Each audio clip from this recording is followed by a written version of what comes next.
नमस्कार। आज हम बात करेंगे मुंशी प्रेमचंद की एक ऐसी कहानी की जो कहने को तो 100 साल से भी ज्यादा पुरानी है, लेकिन उसका सवाल आज भी हमारे जहन में जिंदा है। कहानी का नाम है नमक का दारोगा। तो चलिए सीधे उस एक सवाल पर आते हैं जो इस कहानी की जान है। ईमानदारी की कीमत क्या है? क्या होती भी है कोई कीमत? और अगर होती है तो क्या कोई उसे चुकाने को तैयार है? देखिए, ये कोई आम कहानी नहीं है।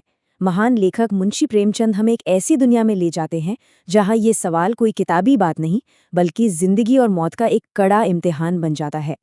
तो चलिए चलते हैं कहानी के दौर में। ये बात है ब्रिटिश राज के भारत की। उस वक्त सरकार ने एक नया नया डिपार्टमेंट बनाया था। ये विभाग था नमक का। जी हाँ, नमक। सरकार ने नमक पर बहुत भारी टैक्स लगा दिया था और इसी वजह से नमक का दारोगा का जो पद था वो समझ लीजिए सोने की खान बन गया था। क्यों? क्योंकि यहाँ ऊपरी कमाई मतलब रिश्वतखोरी और भ्रष्टाचार की कोई सीमा ही नहीं थी। ये एक ऐसी नौकरी थी जहाँ इंसान का ईमान हर रोज तौला जाता था। और इसी माहौल में कहानी में एंट्री होती है हमारे हीरो वंशीधर की।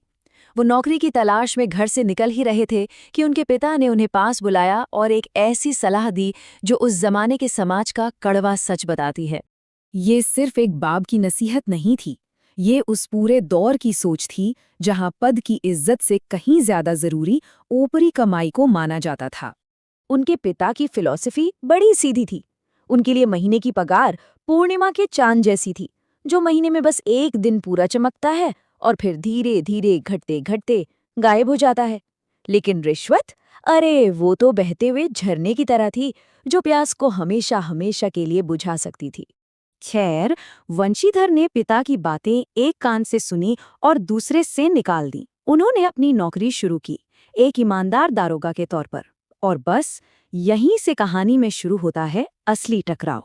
जरा सोचिए, सर्द काली रात है, यमुना नदी का किनारा और उस सन्नाटे को चीरती हुई गाड़ियों की आवाज। वंशीधर का माथा ठनका कि भाई कुछ तो गड़बड़ है। और पता चलता है कि ये गाड़ियां हैं पंडित अलोपी दीन की।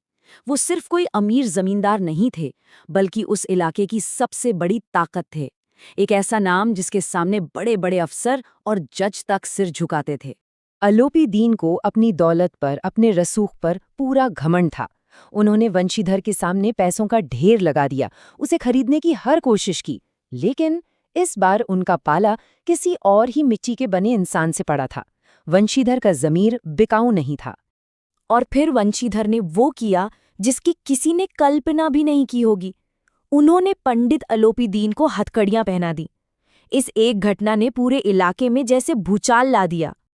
अब लड़ाई का मैदान बदल चुका था। यमुना के किनारे से ये जंग अदालत के कटघरे तक पहुंच गई थी।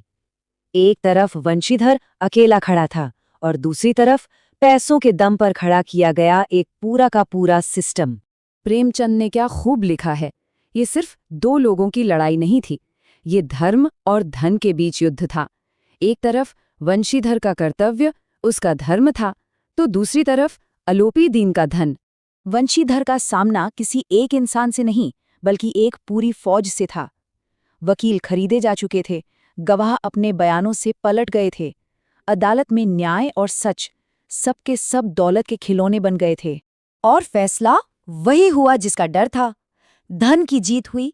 पंडित अलोपी दीन को बाइज्जत बरी कर दिया गया। और वंशीधर, उसकी ईमानदारी का उसे क्या इनाम मिला? उसे नौकरी से निकाल दिया गया। यही कहानी का सबसे कड़वा सच है कि एक बेईमान समाज में ईमानदार होने की कीमत अक्सर तबाही होती है। तो वंशीधर हारा हुआ, टोटा हुआ, अपनी ईमानदारी का बोझ लिए घर लौटता है। ऐसा लगता है बस कहानी खत्म। लेकिन रुकिए, प्रेमचंद की कहानियां इतनी सीधी नहीं होती। असली मोड़ तो अब आने वाला था। तो सवाल उठता है, क्या ईमानदारी सच में हार गई? क्या अदालत का फैसला ही आखिरी सच था? हफ्ता भी नहीं बीता था कि वंशीधर के टूटे फूटे घर के सामने एक शानदार रथ आकर रुका और उसमें से उतरे पंडित अलोपी दीन। वंशीधर को लगा शायद वो उसे और नीचा दिखाने आए हैं, लेकिन जो होने वाला था वो उसकी सोच से बिल्कुल परे था।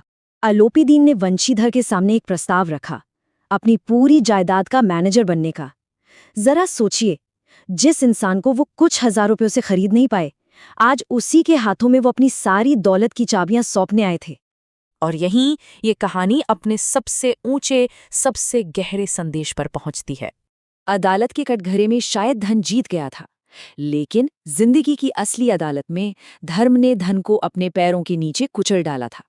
अलोपीदीन की दौलत और ताकत का सारा घमंड वंशीधर की ईमानदारी के सामने चूर चूर हो गया। और आखिर में प्रेमचंद हम सबके लिए एक सवाल छोड़ जाते हैं। आज की दुनिया में जहां हर मोड़ पर एक समझौता करने का दबाव है, क्या वंशीधर जैसी ईमानदारी की कोई जगह है, या फिर वो बस एक पुरानी किताबी कहानी बनकर रह गई है? इसका जवाब शायद हम सबको अपने अपने अंदर ही खोजना होगा।